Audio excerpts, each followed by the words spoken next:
ओम श्री परमात्मने नमः। ओम नमो भगवते वासुदेवाय। श्रीमद् भागवतम महापुराण प्रथम स्कंद अध्याय 17वां। महाराज परीक्षित द्वारा कलयुग का दमन।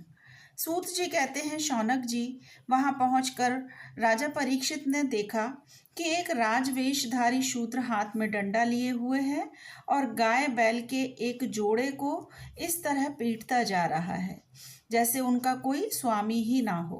वह कमल तंतु के समान श्वेत रंग का बैल एक पैर से खड़ा कांप रहा था तथा शूद्र की ताड़ना से पीड़ित और भयभीत होकर मलमूत्र त्याग कर रहा था। धर्मोपयोगी दूध, घी आदि हविष्य पदार्थों को देने वाली वह गाय भी बार बार शूद्र के पैरों की ठोकरें खाकर अत्यंत दीन हो रही थी। एक तो वह स्वयं ही दुबली पतली थी, दूसरे उसका बछड़ा भी उसके पास नहीं था। उसे भूख लगी हुई थी और उसकी आंखों से आंसू बहते जा रहे थे।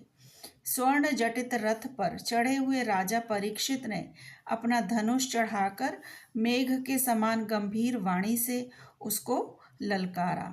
अरे तू कौन है जो बलवान होकर भी मेरे राज्य के इन दुर्बल प्राणियों को बलपूर्वक मार रहा है? तूने नट की भांति वेश तो राजा का सा बना रखा है, परंतु कर्म से तू शूद्र जान पड़ता है। हमारे दादा अर्जुन के साथ भगवान श्री कृष्ण के परम धाम पधार जाने पर इस प्रकार निर्जन स्थान में निरपराधों पर प्रहार करने वाला तू अपराधी है, अतः वध के योग्य है। उन्होंने धर्म से पूछा, कमल नाल के समान आपका श्वेत वर्ण है, 3 पैर न होने पर भी आप एक ही पैर से चलते फिरते हैं। यह देखकर मुझे बड़ा कष्ट हो रहा है। बतलाइए, आप क्या बैल के रूप में कोई देवता हैं? अभी यह भूमंडल कुरुवंशी नरपतियों के बाहुबल से सुरक्षित है। इसमें आपके सिवा और किसी भी प्राणी की आंखों से शोक के आंसू बहते मैंने नहीं देखे। धेनुपुत्र, अब आप शोक ना करें, इस शूद्र से निर्भय हो जाएं। गौमाता, मैं दुष्टों को दंड देने वाला हूँ, अब आप रोएं नहीं, आपका कल्याण हो। देवी, जिस राजा के राज्य में दुष्टों के उपद्रव से सारी प्रजा त्रस्त रहती है, उस मत वाले राजा की कीर्ति, आयु, ऐश्वर्य और परलोक नष्ट हो जाते हैं। राजाओं का परम धर्म यही है कि वे दुखियों का दुख दूर करें। यह महादुष्ट और प्राणियों को पीड़ित करने वाला है, अतः मैं अभी इसे मार डालूंगा। सुरभिनंदन, आप तो 4 पैर वाले जीव हैं, आपके 3 पैर किसने काट डाले? श्री कृष्ण के अनुयायी राजाओं के राज्य में कभी कोई भी आपकी तरह दुखी ना हो। वृषभ, आपका कल्याण हो। बतलाइए, आप जैसे निरपराध साधुओं का अंग भंग करके किस दुष्ट ने पांडवों की कीर्ति में कलंक लगाया है? जो किसी निरपराध प्राणी को सताता है, उसे चाहे वह कहीं भी रहे, मेरा भय अवश्य होगा। दुष्टों का दमन करने से साधुओं का कल्याण ही होता है। जो उद्दंड व्यक्ति निरपराध प्राणियों को दुख देता है, वह चाहे साक्षात देवता ही क्यों न हो। मैं उसकी बाजूबंद से विभूषित भुजाओं को काट डालूंगा। बिना आपत्ति काल के मर्यादा का उल्लंघन करने वालों को शास्त्रानुसार दंड देते हुए अपने धर्म में स्थित लोगों का पालन करना राजाओं का परम धर्म है। धर्म ने कहा, राजन, आप महाराज पांडु के वंशज हैं, आपका इस प्रकार दुखियों को आश्वासन देना आपके योग्य ही है, क्योंकि आपके पूर्वजों के श्रेष्ठ गुणों ने भगवान श्री कृष्ण को उनका सारथी और दूत आदि बना दिया था। नरेंद्र, शास्त्रों के विभिन्न वचनों से मोहित होने के कारण हम उस पुरुष को नहीं जानते जिससे क्लेशों के कारण उत्पन्न होते हैं। जो लोग किसी भी प्रकार के द्वैत को स्वीकार नहीं करते, वे अपने आप को ही अपने दुख का कारण बतलाते हैं। कोई प्रारब्ध को कारण बतलाते हैं तो कोई धर्म को, कुछ लोग स्वभाव को और कुछ लोग ईश्वर को दुख का कारण मानते हैं।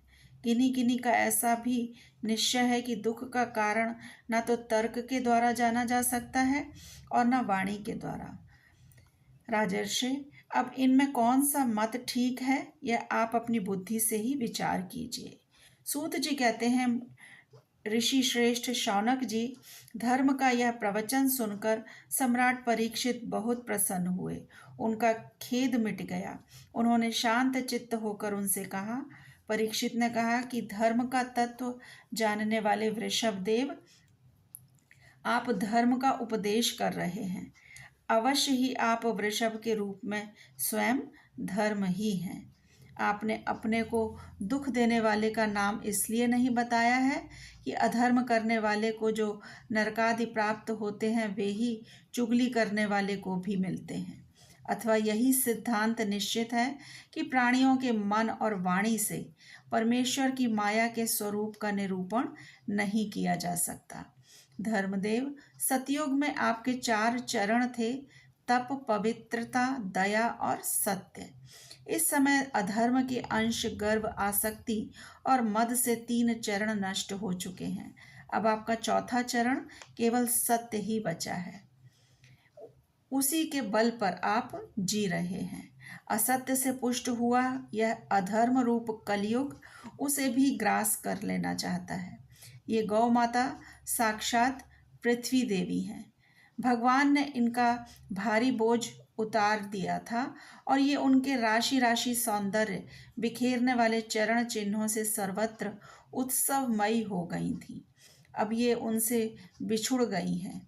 ये साध्वी अभागिनी के समान नेत्रों में जल भरकर यह चिंता कर रही हैं कि अब राजा का स्वांग बनाकर ब्राह्मण द्रोही शूद्र मुझे भोगेंगे। महारथी परीक्षित ने इस प्रकार धर्म और पृथ्वी को सांत्वना दी। फिर उन्होंने अधर्म के कारण रूप कलयुग को मारने के लिए तीक्ष्ण तलवार उठाई। कलयुग समझ गया कि अब ये मुझे मार ही डालना चाहते हैं, अतः झटपट उसने अपने राज चिन्ह उतार डाले और भय विह्वल होकर उनके चरणों में अपना सिर रख दिया। परीक्षित बड़े यशस्वी, दीन वत्सल और शरणागत रक्षक थे। उन्होंने जब कलयुग को अपने पैरों पर खड़े देखा तो कृपा करके उसको मारा नहीं, अपितु हंसते हुए से उससे कहा। परीक्षित बोले, जब तू हाथ जोड़कर शरण आ गया तब अर्जुन के यशस्वी वंश में उत्पन्न हुए किसी भी वीर से तुझे कोई भय नहीं है, परंतु तू अधर्म का सहायक है, इसलिए तुझे मेरे राज्य में बिल्कुल नहीं रहना चाहिए। तेरे राजाओं के शरीर में रहने से ही लोभ, झूठ, चोरी, दुष्टता, स्वधर्म त्याग, दरिद्रता, कपट, कलह, दंभ और दूसरे पापों को बढ़ती हो रही है।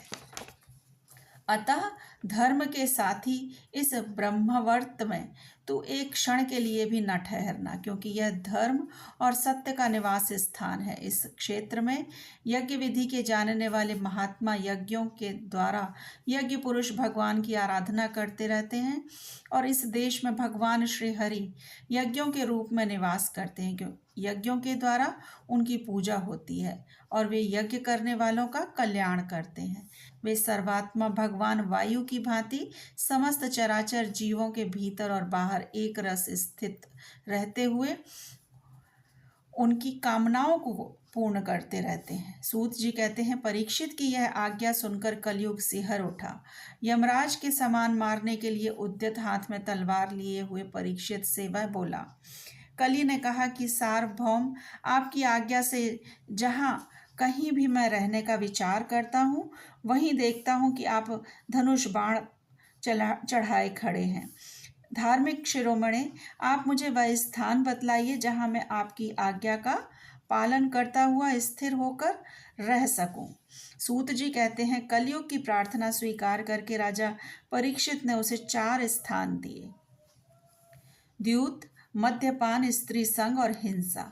इन स्थानों में क्रमशः असत्य, मद, आसक्ति और निर्दयता, ये 4 प्रकार के अधर्म निवास करते हैं। उसने और भी स्थान मांगे, तब समर्थ परीक्षित ने उसे रहने के लिए एक और स्थान स्वर्ण दे दिया। इस प्रकार कलियुग के 5 स्थान हो गए: झूठ, मद, काम, वैर और रजोगुण। परीक्षित के दिए हुए इन्हीं 5 स्थानों में अधर्म का मूल कारण कली उनकी आज्ञाओं का पालन करता हुआ निवास करने लगा। इसलिए आत्मकल्याणकामी पुरुष को इन 5 स्थानों का सेवन कभी नहीं करना चाहिए। धार्मिक राजा प्रजा वर्ग के लौकिक नेता और धर्मोपदेष्टा गुरुओं को तो बड़ी सावधानी से इनका त्याग कर देना चाहिए। राजा परीक्षित ने इसके बाद वृषभ रूप धर्म के तीनों चरण तपस्या, शौच और दया जोड़ दिए और आश्वासन देकर पृथ्वी का संवर्धन किया। वे ही महाराजा परीक्षित इस समय अपने राज सिंहासन पर, जिसे उनके पितामह महाराज युधिष्ठिर ने वन में जाते समय उन्हें दिया था, विराजमान है। वे परम यशस्वी सौभाग्यभाजन चक्रवर्ती सम्राट राजर्षि परीक्षित इस समय हस्तिनापुर में कौरव कुल की राज्य लक्ष्मी से शोभायमान है। अभिमन्यु नंदन राजा परीक्षित वास्तव में ऐसे ही प्रभावशाली हैं, जिनके शासन काल में आप लोग इस दीर्घकालीन यज्ञ के लिए दीक्षित हुए हैं। ओम नमो भगवते वासुदेवाय। श्री कृष्ण अर्पणम अस्तु। हरे कृष्णा।